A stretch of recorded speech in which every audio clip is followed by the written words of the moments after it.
اعوذ باللہ من الشیطان الرجیم بسم اللہ الرحمن الرحیم۔ پیارے پیارے مسلمان بھائیو، آج ہم نے اس ویڈیو میں دو باتوں کا ذکر کرنا ہے۔ سب سے پہلا ذکر کہ کل رمضان المبارک کا آخری دن تھا۔ کل مغرب کے وقت رمضان المبارک ہم سے جدا ہو گیا۔ ہم نے اس پاک ماہ مبارک کو الوداع تک نہ کہا، اور جیسے ہی مغرب کے بعد مسجد کے اسپیکر سے ہمیں پتہ چلا کہ کل انشاءاللہ العزیز عید الفطر منائی جائے گی، تو ہر طرف ایسا واویلا مچنا شروع ہو گیا۔ ایسا محسوس ہو رہا تھا کہ لوگ انتظار کر رہے تھے کہ جیسے ہی رمضان المبارک کا مہینہ ختم ہو تو ہم آزاد ہو جائیں اور کچھ بھی کرنے کو ہمیں اجازت مل جائے۔ شیطان جو کہ پورے مہینے سے قید کیے رکھا تھا، اللہ تبارک و تعالیٰ نے جیسے ہی کل مغرب کے وقت اسے آزاد کیا گیا، اس نے سارے ہی مسلمانوں کو، خاص کر خصوصاً بالخصوص مسلمانوں کا ذکر میں کر رہا ہوں، ہر کسی کو ایسے اپنے شر میں پھنسا کر اس سے ایسا واویلا مچوایا، ایسا اس نے واویلا مچوایا کہ کل پوری رات لوگوں نے غفلت میں گزار دی۔ ایسا میوزک بجنا شروع ہو گیا، ہر طرف سے ایسا شور شرابہ شروع ہو گیا کہ جیسے لوگ رمضان المبارک کو ایک بوجھ سمجھ رہے تھے۔ ایسا لگ رہا تھا کہ جیسے لوگ روزے کو عبادت نہیں، ایک بوجھ سمجھ رہے تھے، اور وہ اسی انتظار میں تھے کہ کب رمضان المبارک کا مہینہ ختم ہو اور ہم آزادی سے کچھ بھی کرنے کو تیار ہوں۔ آپ یقین کریں، میرے پاس وہ الفاظ نہیں ہے کہ میں نے جو کل محسوس کیا ہے کہ ہم برملا، یعنی کہ کھلم کھلا اللہ تبارک و تعالیٰ کے عذاب کو دعوت دیتے رہتے ہیں ہر موقع پر، اور کل رات تو ہم نے کچھ زیادہ ہی حد کر دی۔ شہروں میں بھی ایسا ہی حساب تھا اور دیہاتوں میں بھی ایسا ہی معاملہ تھا۔ جیسے ہی مغرب کے بعد عید کا اعلان ہوا اور لوگوں نے سنا کہ جی کل عید الفطر منائی جائے گی، اور انہیں پتہ چلا کہ رمضان المبارک ختم ہو گیا، تو اونچی اونچی آواز میں لوگوں نے گانے بجانے شروع کر دیے، بڑے بڑے اسپیکروں کے ذریعے۔ یہ ہمارے لیے شرم کی بات نہیں کہ کیا ہم رمضان المبارک کو ایک بوجھ سمجھ رہے تھے؟ کیا ہمیں اتنا بھی احساس نہیں ہے کہ ہم وہ جو عمل کر رہے تھے کہ رمضان کے ختم ہوتے ہی یہ رمضان المبارک اللہ کی بارگاہ میں ہمارے لیے کیا کوئی سفارش پیش کرے گا؟ رمضان المبارک اللہ تبارک و تعالیٰ کی بارگاہ میں کس الفاظ سے ہماری شکایت کرے گا کہ یا رب العالمین آپ نے مجھے کن لوگوں کے بیچ میں نازل فرمایا؟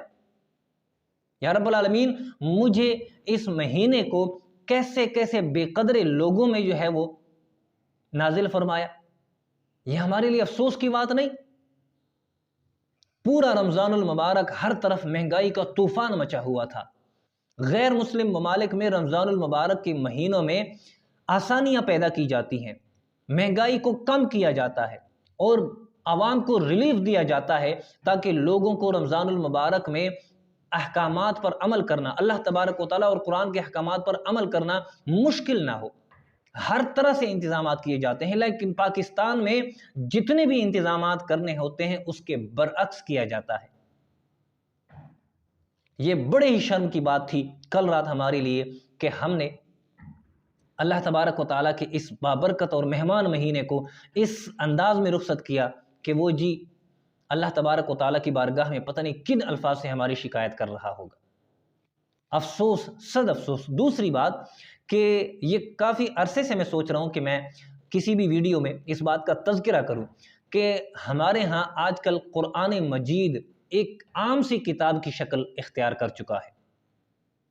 سالوں پہلے لوگ قرآن کریم کی کتاب کو بابرکت کتاب سمجھ کر کئی طرح کے کپڑوں کی غلاف بنا کر اس کو لپیٹ کر اپنے کمروں میں یا مساجد میں رکھا کرتے تھے، لیکن آج کل ہم جہاں بھی دیکھتے ہیں تو بس ہمیں صرف ایک کتاب کی شکل میں نظر آتا ہے، ایک عام سی کتاب جو الماری میں سجی ہوتی ہے۔ ہم نے قرآن کریم کو بھی ایک عام سی کتاب بنا کر الماری میں سجا دیا ہے۔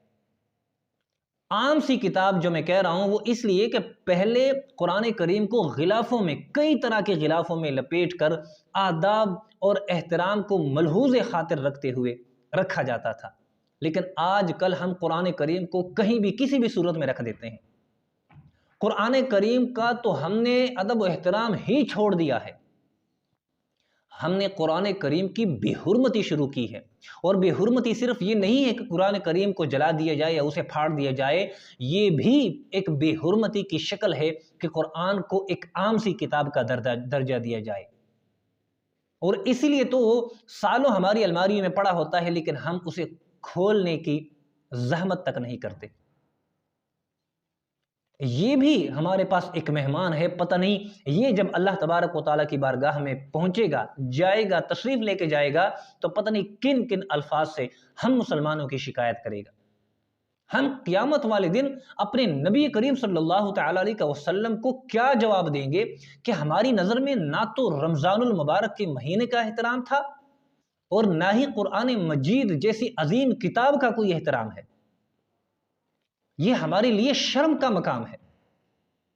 قیامت والے دن اگر حضور نبی کریم صلی اللہ تعالیٰ علیہ وسلم نے ارشاد فرمایا کہ ہاں بتاؤ تو صحیح کہ میں نے تمہارے درمیان ایک پاک کلام، اللہ تبارک و تعالیٰ کا عظیم کلام قرآن کریم تمہاری رہنمائی کے لیے چھوڑا تھا، رہنمائی تو دور کی بات، تم لوگوں نے اس کا احترام کرنا تک مناسب نہیں سمجھا۔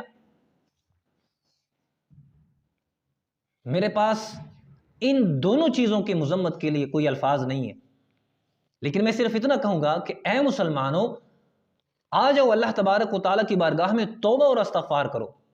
گناہوں کی طرف تو ہم ایسے دوڑ کر جاتے ہیں کہ جیسے ہمیں کوئی پیسے ملنے ہوتے ہیں، لیکن رمضان المبارک کا مہینہ جب شروع ہوا تو لوگوں کے چہرے مرجھائے ہوئے تھے، اور جیسے ہی ختم ہوا تو لوگ ایسے کھل اٹھے کہ جیسے رمضان المبارک کا کوئی مہینہ یہ کوئی عام سا مہینہ، یہ کوئی بوجھ سمجھا جاتا ہے۔ اور قرآن کریم کی کتاب کو بھی ہم نے بس ایک عام سی کتاب بنا کر رکھ دیا ہے۔ ہم نے قرآن کی بہت زیادہ بے حرمتی شروع کر دی ہے۔ جس طرح کعبے کو غلافوں میں لپیٹ کر اس کا احترام کیا جاتا ہے، قرآن کریم بھی اللہ تبارک و تعالیٰ کا پاک کلام ہے، اس کا بھی ویسا ہی احترام کرنا چاہیے جیسے پہلے زمانے میں کیا جاتا تھا۔ قرآن کریم کو غلافوں میں لپیٹ کر اپنے گھروں میں رکھا کریں، جب بھی آپ اسے اٹھائیں تو غلافوں کے ساتھ اٹھائیں اور اسے اچھی طرح پاکیزگی کے ساتھ ہاتھ لگائیں، اسے اچھی طرح ادب و احترام کے ساتھ چھوم کر آنکھوں پر لگا کر اللہ تبارک و تعالیٰ کی بارگاہ میں یہ پیش کیا کریں کہ یا اللہ ہم تیرے کلام کا ادب و احترام کرتے ہیں، یا اللہ تو ہمیں اس کلام کو اپنے عمل میں لانے کی توفیق عطا فرما، یا رب العالمین ہمیں اس کو اپنے لیے ایک نمونہ حیات بنانے کی توفیق عطا فرما۔ یا رب العالمین ہم تیری بارگاہ میں شرمندہ ہیں، تیرے مہمان رمضان المبارک کے مہینے کے لیے بھی اور تیرے پاک کلام قرآن کریم جیسی عظیم کتاب کے لیے بھی یا رب العالمین ہم شرمندہ ہیں، ہمیں معاف فرما۔